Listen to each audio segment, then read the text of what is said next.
Welcome to our digital worship. Worship is a time where we can set little things aside and focus on the deep, meaningful aspects of life. So right now, set all the busyness aside. Let's worship together, and we begin with Edom soul music.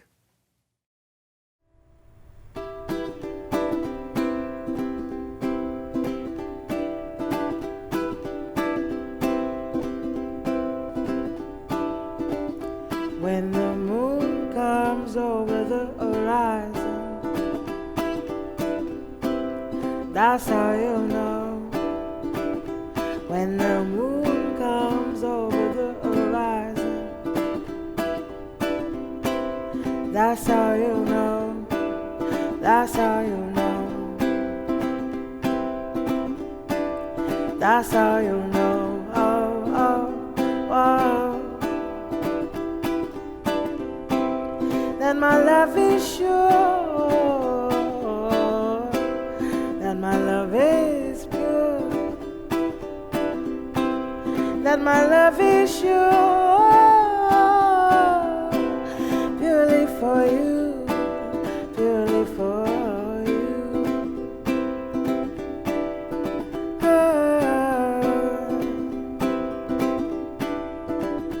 When the moon comes over the horizon, that's how you'll know. When the moon comes over the horizon, that's how you'll know. That's how you'll know. That's how you'll know. Oh, oh. Da da da da da da da da da da da da.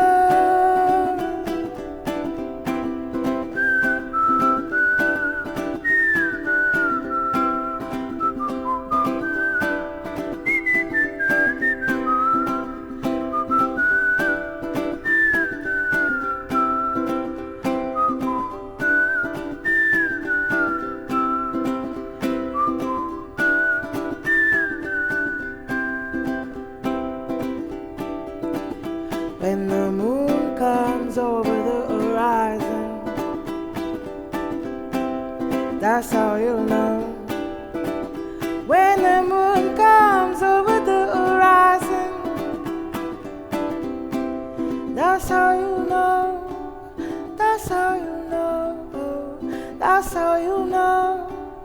That's how you'll know. That's how you'll know.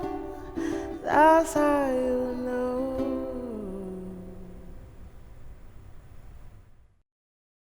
The Gospel according to John gives us this beautiful image of the Holy Spirit being with us and connecting us to one another, weaving us into community together. This is the Spirit that makes us be part of this vine that Jesus is, a vine that connects Jesus to God's self, a vine that connects Jesus to all of us. In light of this interweaving and this interconnection, hear this. As the Father has loved me, so I have loved you. Now remain in my love. If you keep my commands, you will remain in my love, just as I have kept my Father's commands and remain in his love. I have told you this so that my joy may be in you and that your joy may be complete. My commandment is this: love each other as I have loved you. So I don't know, when we gather in this digital space, whether you're a longtime member of First-Plymouth or you're someone very new. I don't know what you might know about First-Plymouth. So let me tell you just a few things. There's some unusual aspects to our history. So we were the first church in Lincoln, founded in 1866. And we've taken this long journey now through more than 150 years. We started with 25 people. By 1930, we were almost 2,000 members. But then something very unusual began to happen. In America, churches began to explode in the 1950s, post-World War II. And so there was this massive church growth in the 50s and early 60s. But for First Plymouth, through those years, we actually began to shrink. And so through the 50s and 60s, we were once a 2,000 member church, and then we became about 1,200 members. Still wonderful, but we counter-trended. We shrunk when every other church, it seemed, was growing. And then in 1972, something even more unusual happened. We began to grow. And during the 70s and 80s and 90s, even as churches in America began to shrink, we just kept steadily and slowly growing as a congregation. And then in the aughts and in the tens, times when churches were struggling, we grew. We're now 4,000 members. We counter-trended. But even more importantly, there were unusual aspects, I think, to our growth. In the 1970s, we became deeply involved in the women's movement, and sort of being on the leading edge of liberation and inclusion became an important part of who we were as a church. In the 1980s, we began to perform same-sex weddings way before the Supreme Court finally came around to it. And it started to create this ethic of inclusion here at the church. In the 2010s, we had a rabbi in residence that was singing Hebrew during worship. We had a Muslim leader for a whole season here at First Plymouth. We had the first climate change minister of any church in the Midwest. We had very unusual aspects. And I think that played a role in why we kept growing. We kept seeking new ways to increase the love. I think there's also something underneath that growth that took place as well. There was an ethic. There was in fact even a type of mantra that we used at First Plymouth. It began to be preached by our minister Otis Young in the 1970s, and it became almost a tagline. It was this: life is good. Let it go. Be happy now. And it became something we repeated to ourselves again and again, and strived to attain that perspective. Life is good. Let it go. Be happy now. Now, at first, when I heard it, when I first came to First Plymouth in 2005, it sounded a little bit like a bumper sticker. And frankly, it sounded a little superficial. But as I began to live it, and I had to then exegete those sayings as pastor of the church, it took on deeper biblical meanings, deeper meanings about life. So you might be completely new to First Plymouth, and you might not have shared in this sort of, I don't know whether to call it a mantra or a tagline or mission statement, but you might not know much about this. Let me explain more. So first, life is good. And this is an entirely biblical principle. Remember, at the start of our Bible in Genesis, when God is creating all things, there's a repeating refrain saying, and God saw that it was good. So when God created the sun and the moon and the stars, God saw it was good. When God created the plants and the animals, God saw that it was good. When God created human beings, God saw that it was good. Life is good is a basic biblical principle. And it instills a basic positivity in a congregation. If you're constantly trying to remind yourself that life is good, you see, in our time, everyone can be so dystopic about the state of our world. We tend to focus on everything that's wrong, and there are a lot of things that are wrong. But should that always be the focus and the emphasis? Do you see the basic positivity that's embedded in saying life is good? You always have a choice of your perspectives. You can emphasize the positive, or you can emphasize the negative. We chose as a congregation to embrace the good. Life is good. And that positivity outweighs negativity every time. Now the challenge, of course, is that there are a lot of things wrong with the world. And we must be committed as a Christian congregation to strive against injustices, to create a more wholesome and loving and just world. And so we have to hold this balance. Life is good, but we will strive to fight against injustices, not in this grindingly negative way, but because life is so good, because we trust it's supposed to be good for everyone. That's why we focus on justice. Garrison Keillor, he once said this: "Thank you, dear God, for the good life, and forgive me if I don't love it enough." This first principle reminds us to love life. Life is good. The second one, let it go. Very biblical as well. Let it go. Forgiveness and mercy. There's all through scriptures, verses and stories trying to increase our sense that let your life be filled with forgiveness and mercy. Let go of what you're holding against yourself. I bet you're carrying some thoughts about how you didn't measure up or you weren't good enough. Let it go. And don't hold grudges or recriminations against others. Scripture is always trying to teach us, live with forgiveness.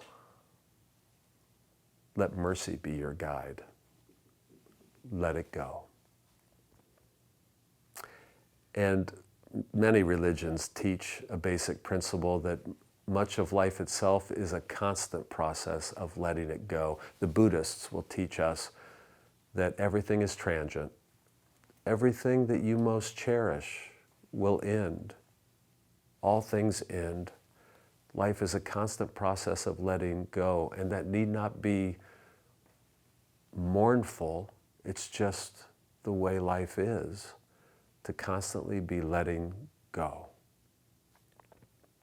And as a church, churches in America sometimes get in little fights about various issues. There has to come a time where you just let the little things go. Someone once said, wisdom knows what to overlook. That's a form of letting go. Don't always make a big deal about everything. Let it go. Life is good. Let it go. Be happy now. The last part of that mantra, the emphasis is on now, because so many of us imagine that happiness is in our future if we get everything right. We get the things we want to achieve, material possessions, that if we get our whole life figured out, when we finally get our life together, I'll be happy. And that's an illusion if you think that happiness is something you're always striving after. The be happy now is claim some happiness in this moment, just as it is. Be happy now. This is deeply biblical. You heard in our scriptures that Jesus said the reason he came was that his joy might be in you and that your joy might be complete. Too often, we imagine it's something outside of ourselves that will finally make us happy. That's an illusion. Nothing outside of yourself can provide happiness for you. It's more an act of the will. You have to claim it. Be happy now. So this has been our mantra at First-Plymouth. Life is good, let it go, be happy now. But it's a good swing thought for the living of our own lives. Now, in my imagination, I think that sensibility is what helped us keep growing as a congregation. But I know that sensibility will also keep you growing as a person. So, life is good. Let it go. Be happy now, my friend. Be happy now. Amen.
People of God, we have worshiped together.